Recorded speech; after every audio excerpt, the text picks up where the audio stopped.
All rise. Veuillez vous lever.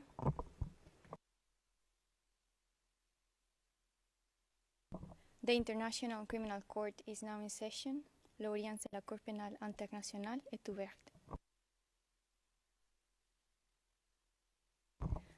Please be seated. Veuillez vous asseoir.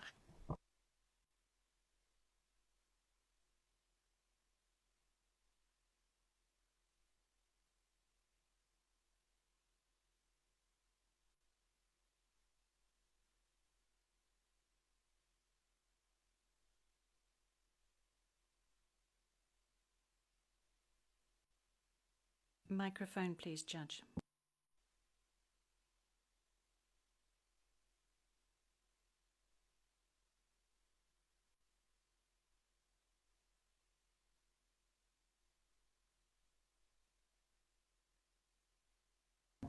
Okay, merci. Are you hearing me now?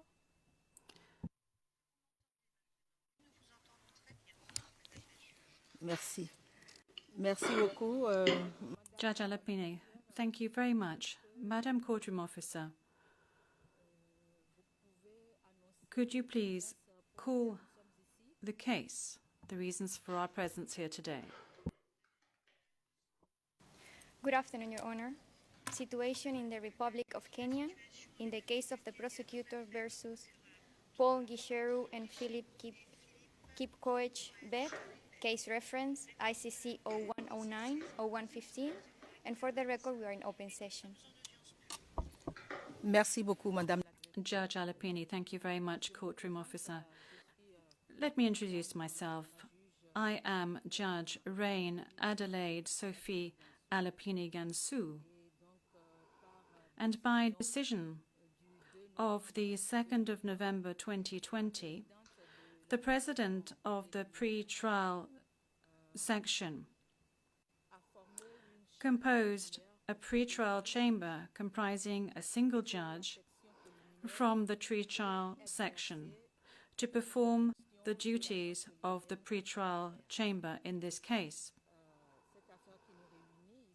This case that brings us together today, pursuant to Rule 165-2 of the Rules of Procedure and Evidence, as modified on the 10th of February 2016, and Regulation 66 bis of the regulations of the court.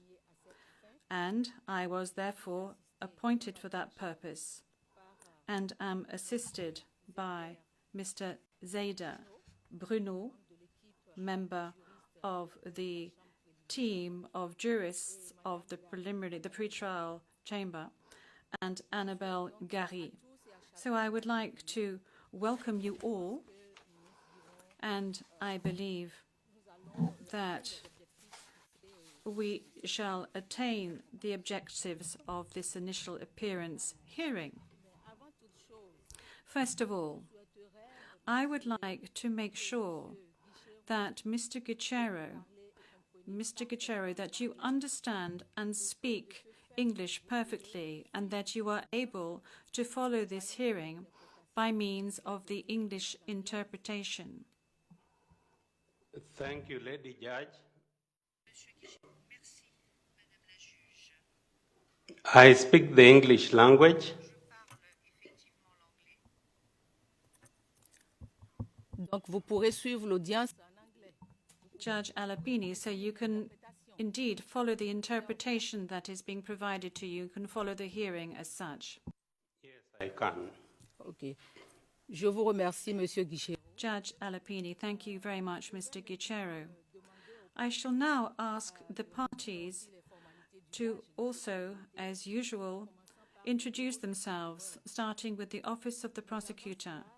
But before so doing, I would like to ask everybody to speak slowly and to observe pauses before answering questions, any questions that might be put. This will enable the interpreters to do their job properly. So, Prosecutor, could I please now ask you to introduce yourself and members of your team? Good afternoon, Your Honour. My name is Anton Steinberg, Senior Trial Lawyer, appearing today on behalf of the prosecutor, and with me, Case Manager Ramu Betai, Associate Trial Lawyer Inbal Jalowski, and Trial Lawyer Alice Zaga. Thank you.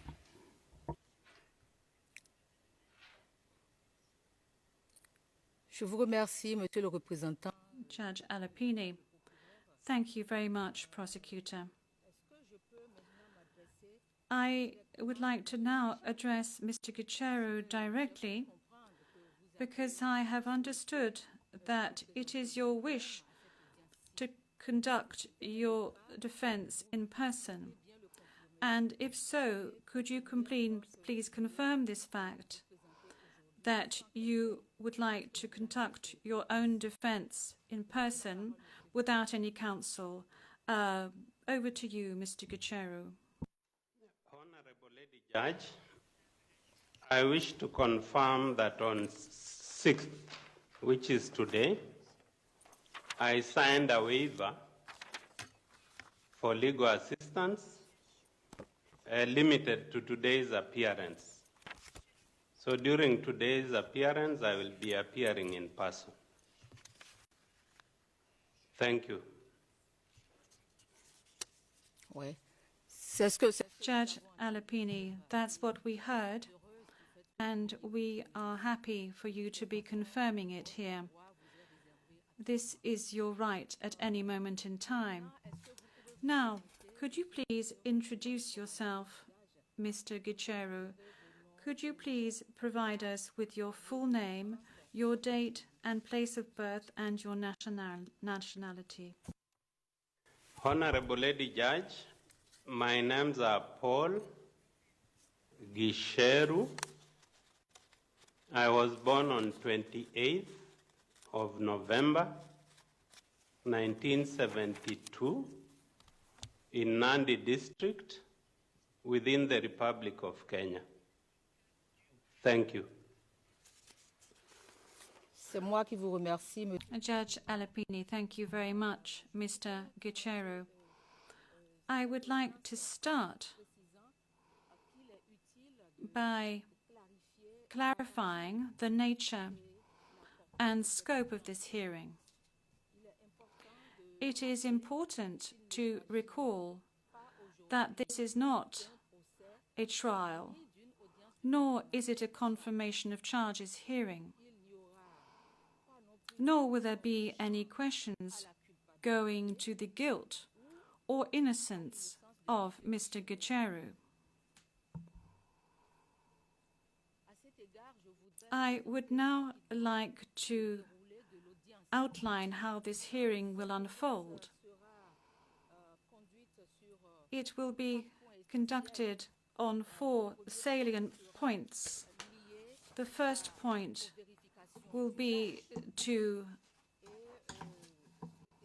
verify certain points pursuant to some of the provisions of the Rome Statute, and then we shall review some of the rights of the suspect, Mr. Gicheru, and then subsequently these rights will certainly include the right to request an interim release, after which we shall go on to broach those matters associated with the procedure of filing the confirmation of charges document, and also to see whether we shall be holding a possible confirmation of charges hearing, subsequent to which we shall broach the matter of a disjoinder for the case here, to the extent that Mr. Gicheru, according to the warrant of arrest that is ongoing, was with another suspect who is not present here today. So I shall briefly broach the first matter, which is to, as usual, verify the identity of the suspect. I think you have already introduced yourself, and these are the details that you would like us to bear in mind. And then, Mr. Gicheru, as required by Article 60 of the Rome Statute, I would like to ask you whether you have been informed of the charges against you, and in the instant case, the offences against the administration of justice as defined and outlined in Article 70 of the Rome Statute. So, I am going to ask, so that you have a specific idea of the matters with which you are charged, I'm going to ask the courtroom officer to read out the offences against the administration of justice with which you are charged and which have been outlined in the warrant of arrest on the 10th of March 2015.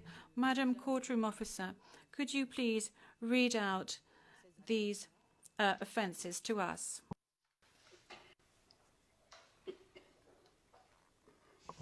Thank you, Your Honor. Count 1. Corruptly influencing a witness, Article 71C of the statute, read in conjunction with Articles 25(3)A or alternatively 25(3)B of the statute. Paul Gicheru is criminally responsible under Article 25(3)A as a direct co-perpetrator or alternatively under Article 25(3)B for solicitation and or inducement of the crime of corruptly influencing a witness by paying witness P397 1 million Kenyan shillings and by offering to pay the witness 5 million Kenyan shillings in order to influence the witness to withdraw as a prosecution witness committed from April 2013 to January 2014 and at Eldoret, Kenya. Count 2. Corruptly influencing a witness. Article 71C of the statute, read in conjunction with Articles 25(3)A or alternatively 25(3)B of the statute. Paul Gicheru is criminally responsible under Article 25(3)A as a direct co-perpetrator or alternatively under Article 25(3)B for solicitation and or inducement of the crime of corruptly influencing a witness by offering or paying witness P516 a bribe of at least 500,000 Kenyan shillings in order to influence the witness to withdraw as a prosecution witness, committed in April and May 2013 and at Eldoret, Kenya. Count 3. Corruptly influencing a witness. Article 71C of the statute, read in conjunction with Articles 25(3)A or alternatively 25(3)B of the statute.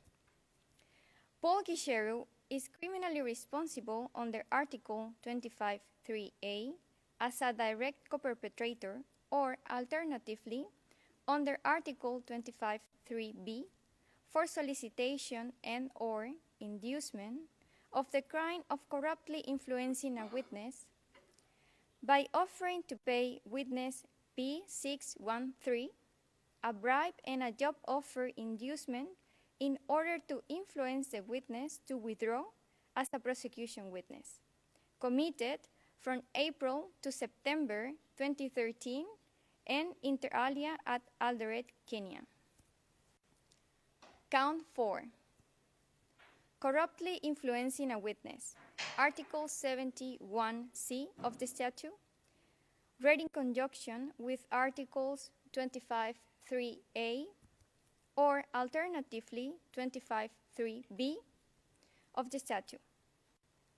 Paul Gicheru is criminally responsible under Article 25(3)(a) as a direct co-perpetrator or alternatively under Article 25(3)(b) for solicitation and or inducement of the crime of corruptly influencing a witness by offering to pay witness P. 800 a bribery payment of between 1,500,000 and 2,500,000 Kenyan shillings in order to influence the witness to withdraw as a prosecution witness committed in or around July 2013 and inter alia in Kenya. Count 5. Corruptly influencing a witness. Article 71C of the statute, read in conjunction with Articles 25(3)(a) or alternatively 25(3)(b) of the statute. Paul Gicheru is criminally responsible under Article 25(3)(a) as a direct co-perpetrator or alternatively under Article 25(3)(b) for solicitation and or inducement of the crime of corruptly influencing a witness by offering witness P495 a bribery payment of 2.5 million Kenyan shillings and a job offer inducement in exchange for the witness's withdrawal as a prosecution witness, committed in or around September 2013 in Kenya. Count 6. Corruptly influencing a witness. Article 71C of the statute, read in conjunction with Articles 25(3)(a) or alternatively 25(3)(b) of the statute. Paul Gicheru is criminally responsible under Article 25(3)(a) as a direct co-perpetrator or alternatively under Article 25(3)(b) for solicitation and or inducement of the crime of corruptly influencing a witness by offering witness P536 a bribery payment of at least 1 million Kenyan shillings or at least 1,400,000 Kenyan shillings in exchange for the witness's withdrawal as a prosecution witnesses committed from May to August 2013. Thank you, Your Honor. Madame la greffière. Judge Alapini, thank you very much, courtroom officer. We shall continue as to the verifications. Mr. Gicheru, have you understood the offences with which you are charged? Please stand. Please stand, Mr. Gicheru. There we are.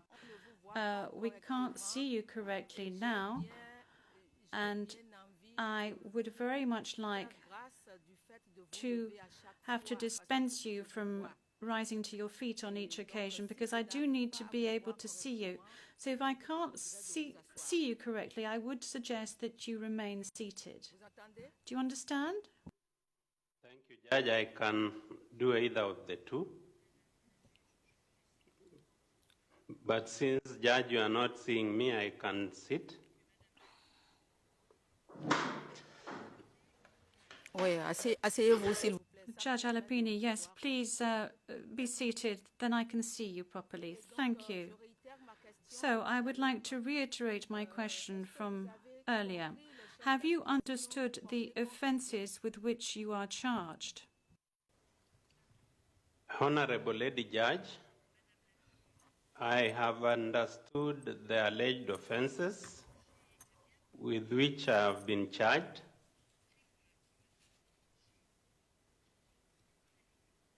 I have understood them. Je vous remercie. Judge Alapini, thank you.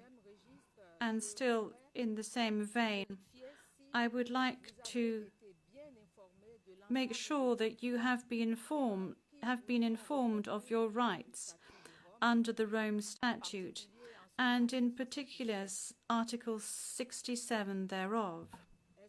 Have you been informed of these rights, Mr. Gicheru? Honorable Lady Judge, on 3rd of November, a representative of the registry informed me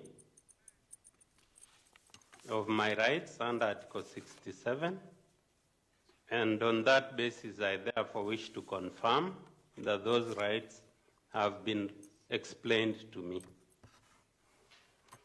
Thank you. C'est moi qui vous remercie. Judge Alapini, thank you. But we have to go through the usual formalities and remind you of some of these rights. So, in an excess of zeal that will not be harmful. So, in any case, you have rights under Article 67 of the Rome Statute. You have the right to be informed promptly and in detail of the nature, cause, and content of the charges against you in a language which you fully understand and speak. You therefore have the right to the assistance of a competent interpreter free of charge, and to such translations as are necessary to meet the requirements of fairness. You have the right to be presumed innocent until your guilt has been established beyond reasonable doubt. The onus is upon the prosecution to prove your potential guilt. You also have the right not to have imposed upon you any reversal of the burden of proof or any onus of rebuttal. Mr. Gicheru, you have the right to adequate time and facilities for the preparation of your defense and to communicate freely and confidentially with the counsel of your choice when you have made one.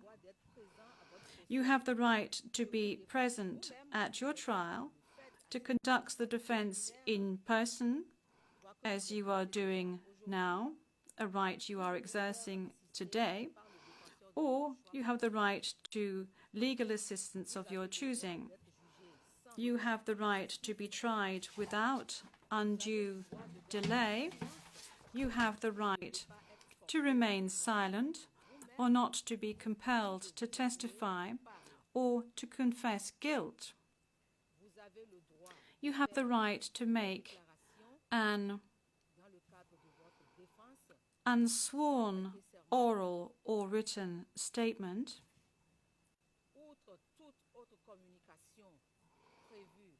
other than any other communication pursuant to the statute.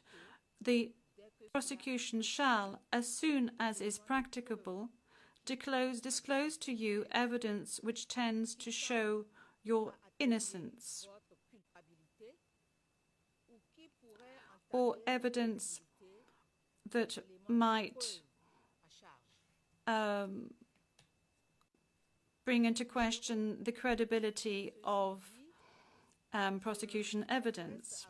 Mr. Gicheru, I am addressing you once again. Do you have any observations to make as to the conditions of your surrender to the ICC and the conditions of your detention at the headquarters of the ICC in The Hague since your arrival?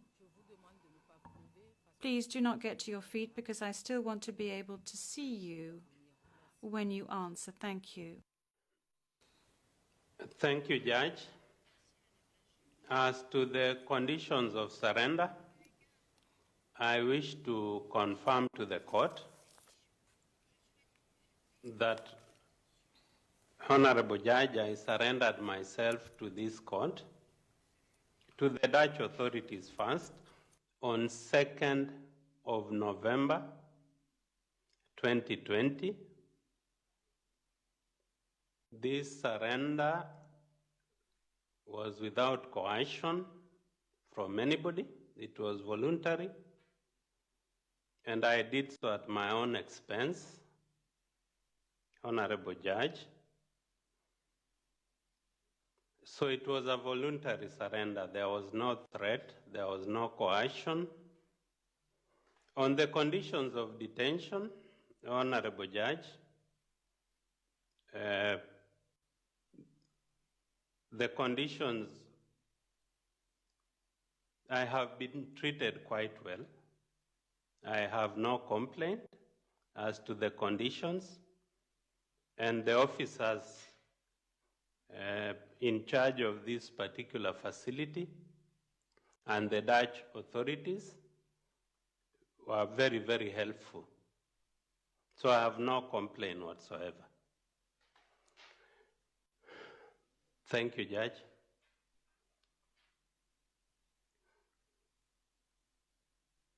Je vous remercie.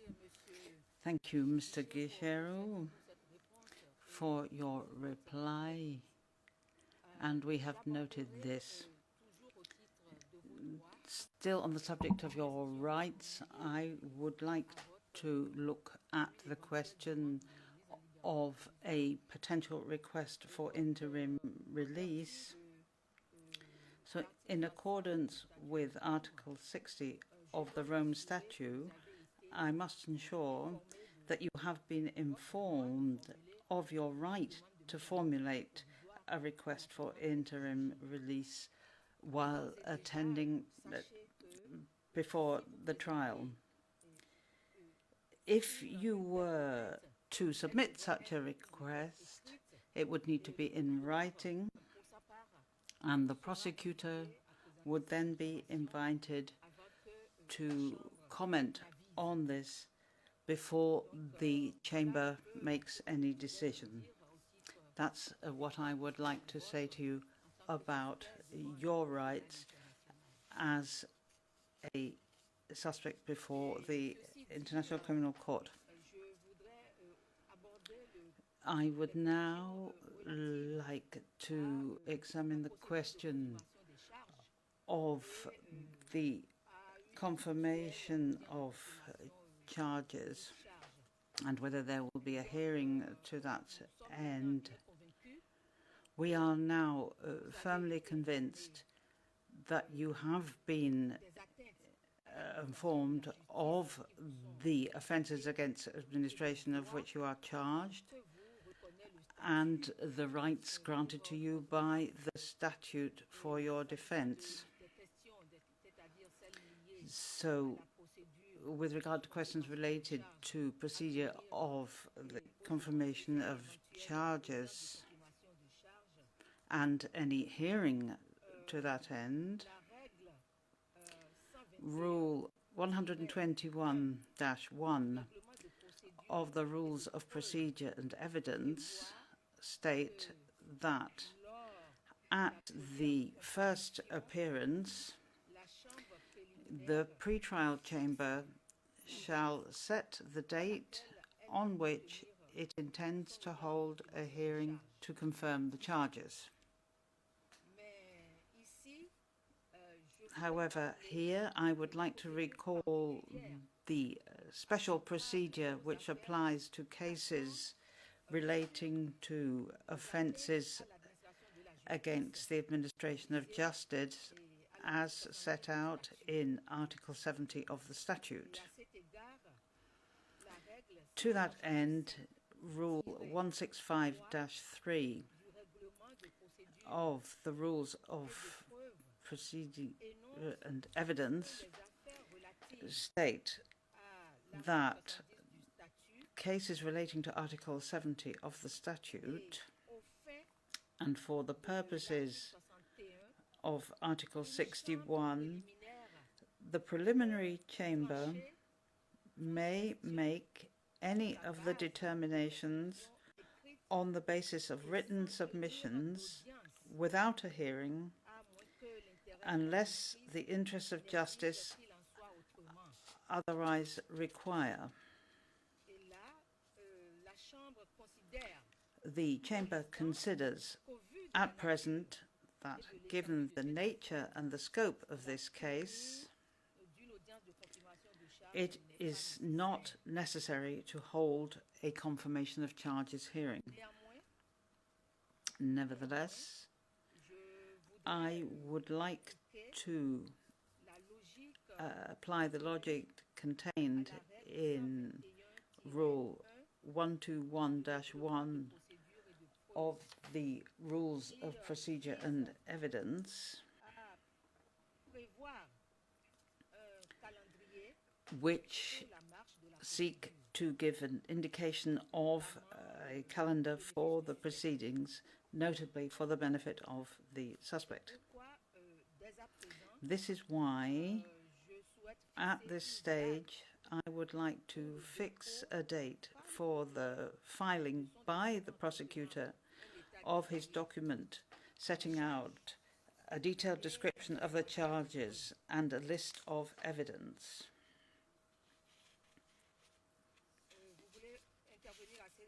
Do you wish to speak at this stage?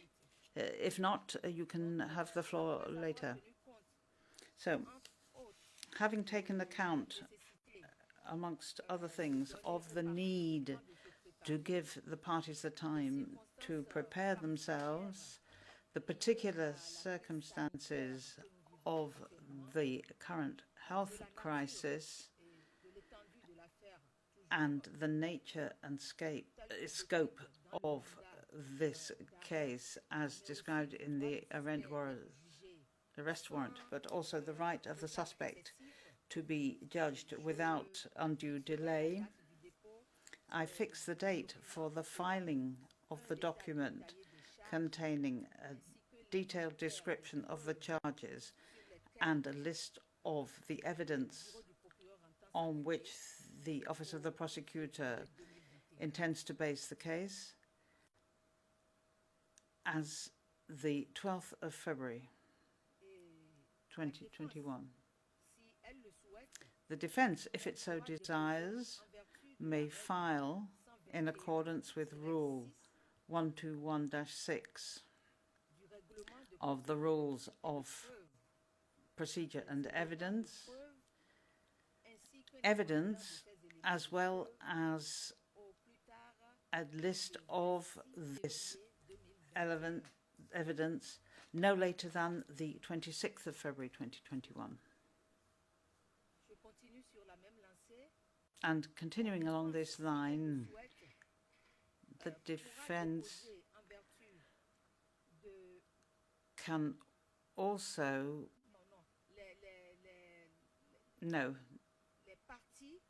excuse me, says the judge. The parties can then present their written conclusions by the 15th of March 2021 at the latest, which is 30 days after the filing of the document containing the charges. After that, the prosecutor will have until the 22nd of March 2021 to present a reply to the written submissions of the defense. And finally, as the law decrees, the defense will have until the 29th of March 2021 to reply to the submissions of the prosecutor.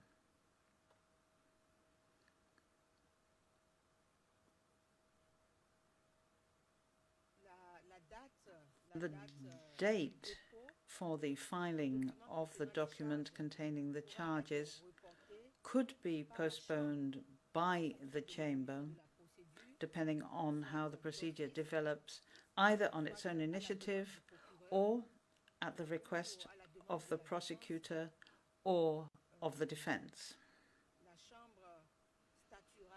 The Chamber will decide on any request submitted in writing and with justification.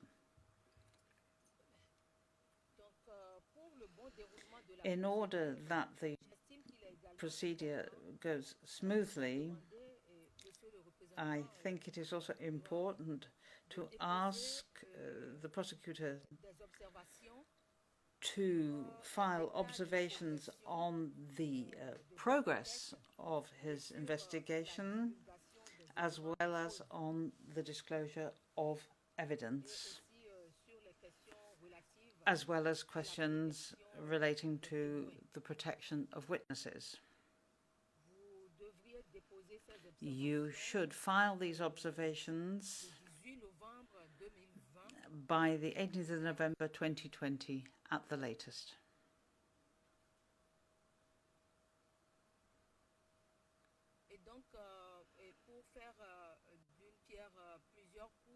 In order to deal with everything at once, I will also deal with the matter of the second suspect in the arrest warrant, so that we can see together how we can effect a severance of the proceedings.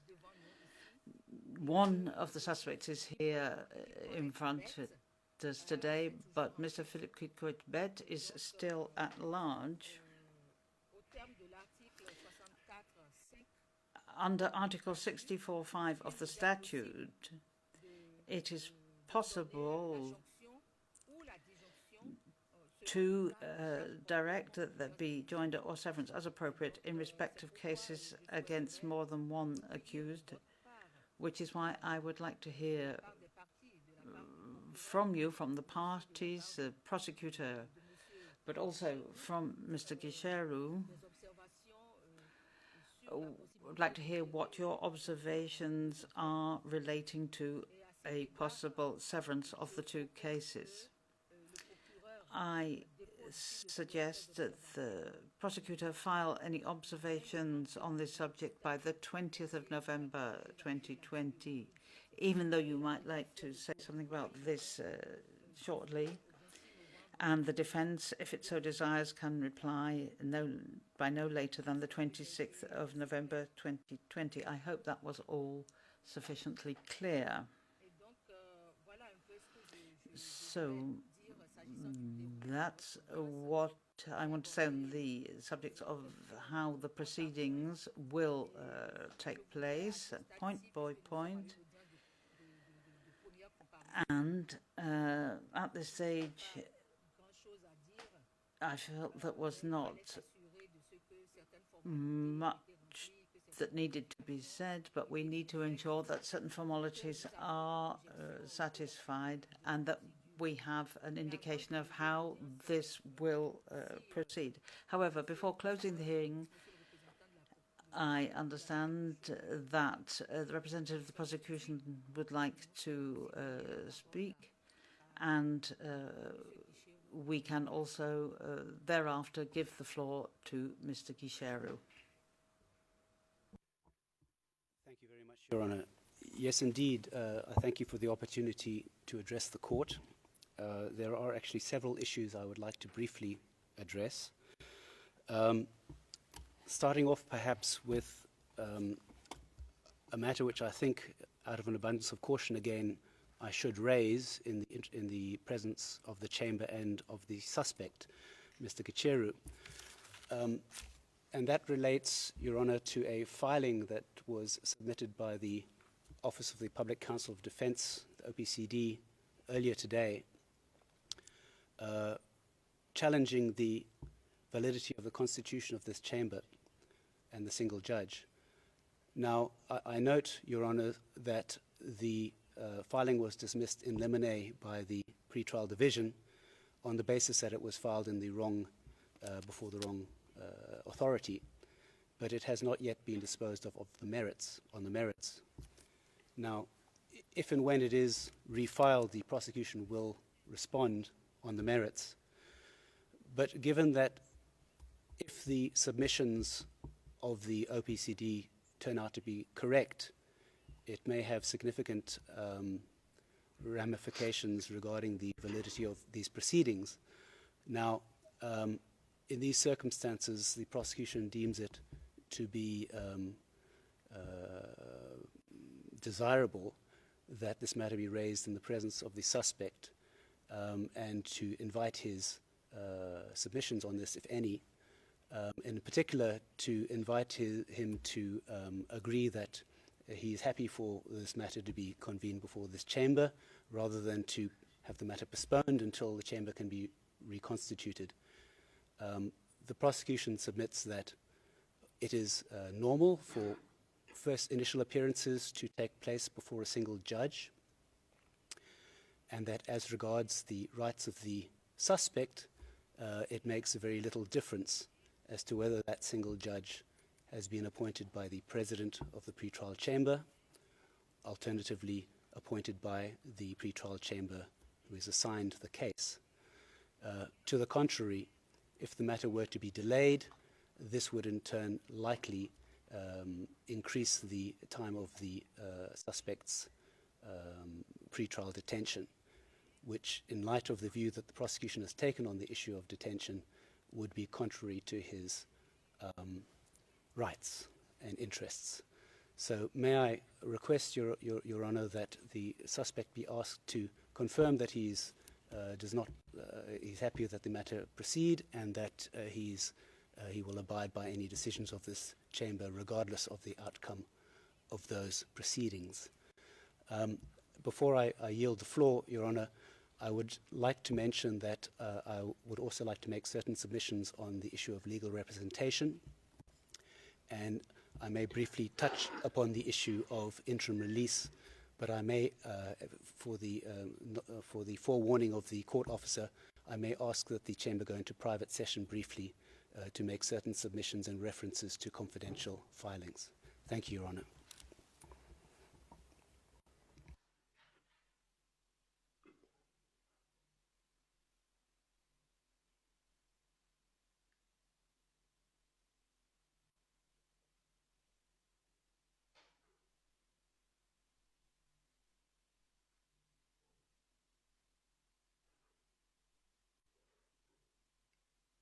Has Mr. Steinberg handed over the floor to me on the first observation? Okay.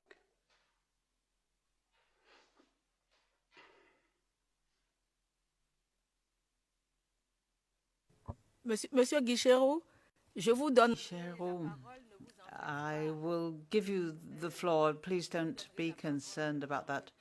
I will give you the floor.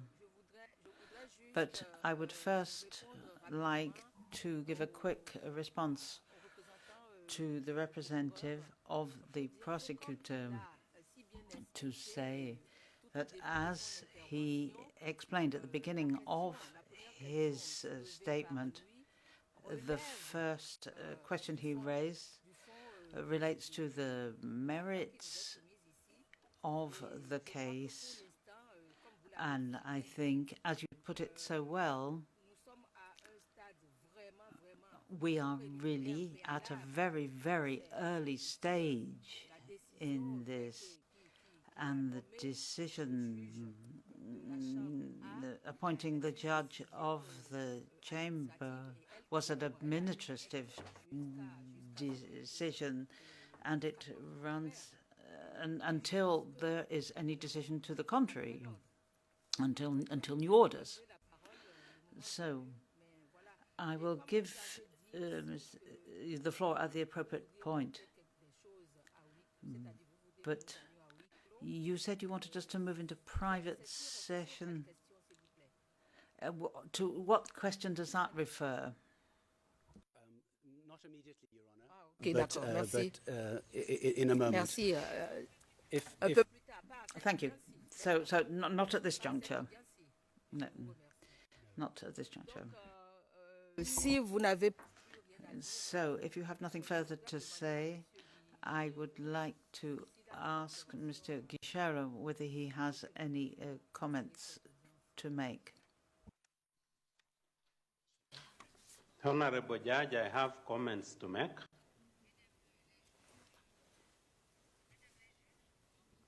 Oui, je vous entends. Oui, oui, je vous entends. Yes, Monsieur Gicheru. I can hear you, Mr. Gicheru. I have comments to make. Honorable Judge, you have touched on the issue of the confirmation of hearing,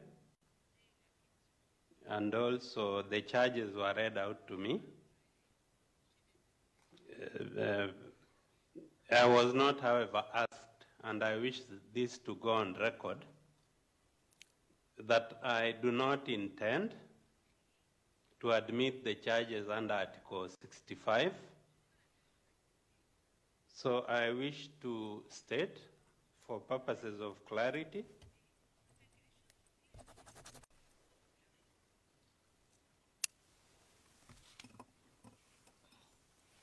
that the allegations read out to me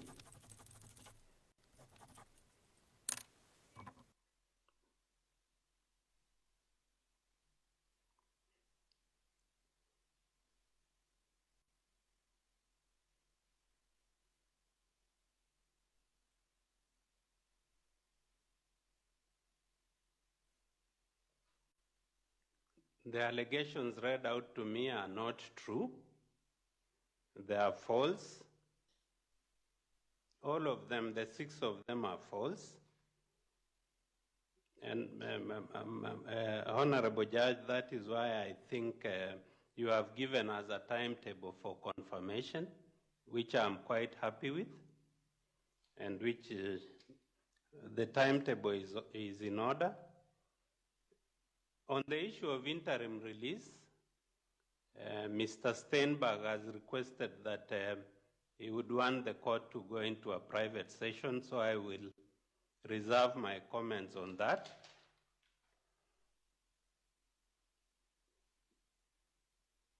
And on the issue of whether the court should continue, the pretrial chamber should continue handling the matter in spite of the objection, I agree with the court. Judge, there is already an order, there is already a ruling by the president of the pretrial chamber assigning this case to this court. That order has not been set aside. So as matters now stand, we are perfectly entitled to proceed before this court. I agree with your observation that this is an administrative issue. And so long as the order is still there, the right forum is this particular chamber. Those are the observations I wish to make at this point. And thank you. Thank you, Mr. Gicheru. Thank you, Your Honor. Merci, Monsieur Gicheru. Nous prenons bonne note de... Thank you, Mr. Gicheru. We take note of your observations. I apologize for interrupting, Your Honor. If I may then address the next issue on my agenda, and that's just to briefly make some observations regarding legal representation. Obviously, Mr. Gicheru has a right to represent himself, but I note that in his in the registry's recent filing, they indicate that Mr. Gicheru had informed them that he intends to, and I quote, "review my position during any subsequent appearances," unquote. Now, while the prosecution accepts that Mr. Gicheru is a qualified lawyer in his domestic jurisdiction, I think we all in this room appreciate how different the proceedings before this court can be. And in particular, Your Honor, I'm not sure that the suspect, Mr. Gicheru, fully appreciates the enormity and complexity and logistical challenges associated with pretrial proceedings, including the use of IT tools employed by the court, pretrial filings, many of which have already been instructed today, and also the issues of dealing with disclosure. So my request, Your Honor, is that Your Honor may advise the Mr. Gicheru of the desirability of appointing counsel as soon as possible, and particularly, Your Honor, if one is to meet the deadlines already been set by this court, if there's any significant delay in the appointment of counsel, one can imagine the logistical challenges of dealing with disclosure while an accused may be remote in a different country several thousand miles away. So, Your Honors, I would request that the accused be advised that it would be in his interests to appoint counsel, and if he chooses not to, the prosecution may approach the chamber for an order appointing counsel to assist him regardless of that choice. But that is a matter to be dealt with on another day. Thank you, Your Honor.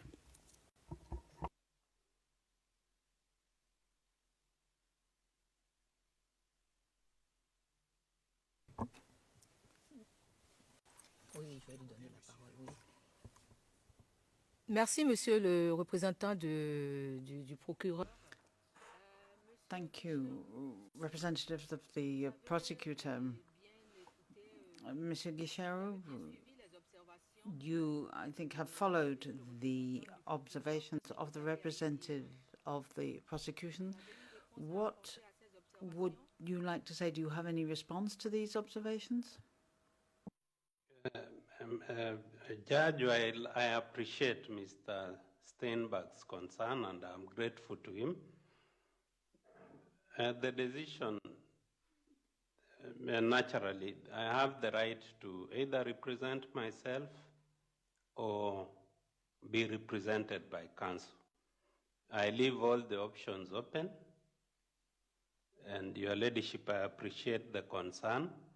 That is an issue I will take up at the appropriate moment. Thank you. Monsieur Gicheru, c'est ce que j'ai cru comprendre à travers les... From the exchanges we've had, Mr. Gicheru, I believe that the choice of a counsel remains open to you. That's part of the fair trial. And I would say that given the complexity of a case before the International Criminal Court, I would counsel you to choose counsel for yourself, but you do have the right to make this decision yourself. And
Nous approchons petit à petit. we are slowly coming towards the end of this initial appearance hearing, but I would, before we close, I would like, if there are any observations, Mr. prosecutor, with regard to the matter of the single judge appointed, and also any observations you might have relating to the representation of the suspect before the ICC, that you put these comments into writing. That will also give Mr. Gicheru the time to confirm or not his latest comments with regard to being heard by the single judge, and also on the question of representation. That will give him time to reflect on the subject and decide at an appropriate date. That is what I wanted to suggest. That will enable us to make some progress in these proceedings, particularly because the suspect did surrender voluntarily.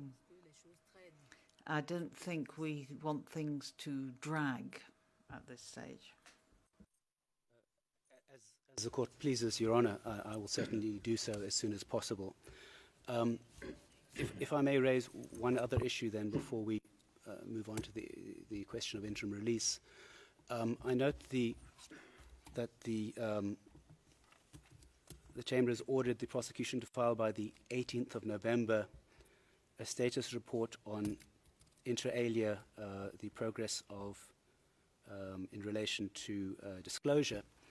But I would like to just bring to the Chamber's attention that before disclosure can be safely effected, there are certain procedural matters that need to be attended to.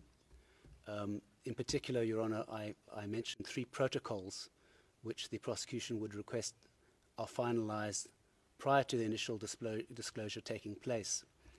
I can in fact inform the Chamber that the prosecution already has its first disclosure package ready to go as soon as the relevant protocols are put in place.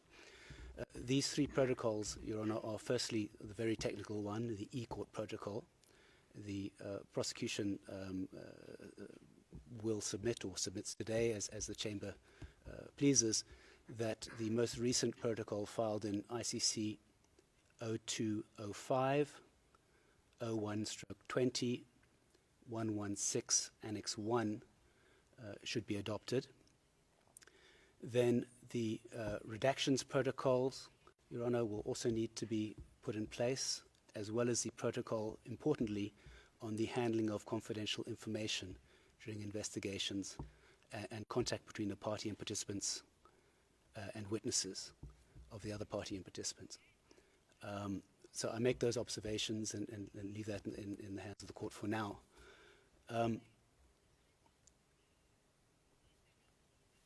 Now, yes, I think it's not necessary to address that at the moment.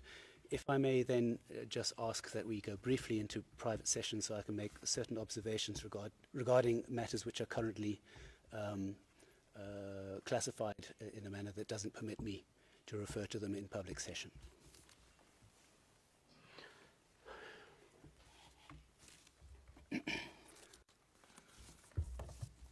Oui, nous pouvons le faire, Madame la greffière. Vous pouvez. Yes, we can do that. Court officer, could you please take care of this?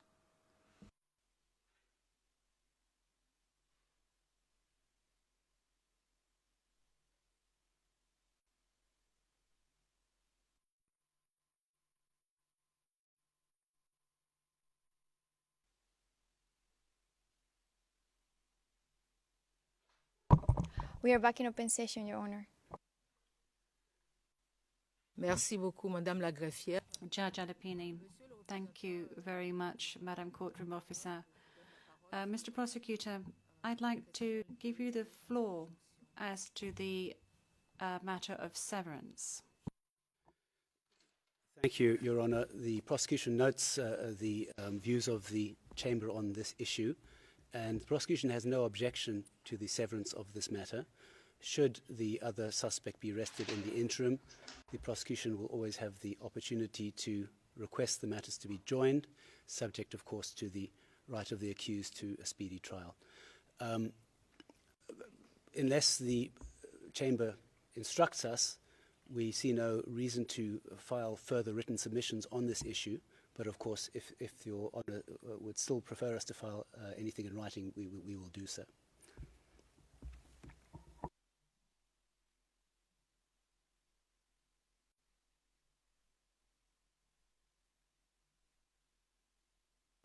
Justement, c'est Judge Alapini, that was why I was asking you for your opinion, and filings would be a means of reinforcing the position.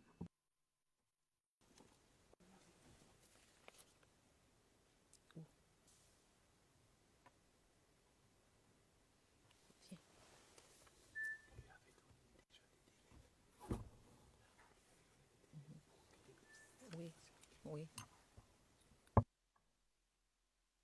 Ainsi que quand je fixais les délais, So when I am going to schedule a little bit later, you will see that you'll be able to make observations in your filings on certain matters of law associated with the presence of Mr. Gicheru at the International Criminal Court.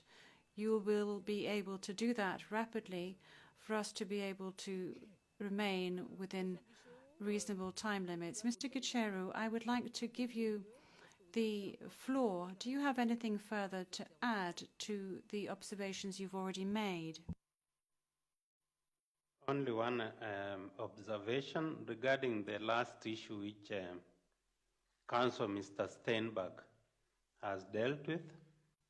I similarly agree, as he does, that we can separate the trials, and this is for the basic reason that we do not know when the other accused person will surrender, if he will, and that is my position as at now. And I also agree with the observation by the court that we can file written observations to firm up our positions.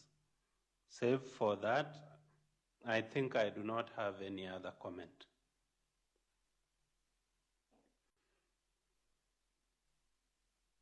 je vous remercie. Judge Alapini, I'd like to thank you very much, Mr. Gicheru, and I believe that this brings us to the end of the initial appearance hearing in the case against you. I would like at this juncture to thank all the participants in this hearing, the interpreters, the court reporters, the technicians, and all other individuals without whom this hearing would not have been possible. So thank you once again, and I wish you a lot of courage during this difficult time that we are living through, this health crisis. So, now, the hearing is adjourned. All rise. Veuillez vous lever.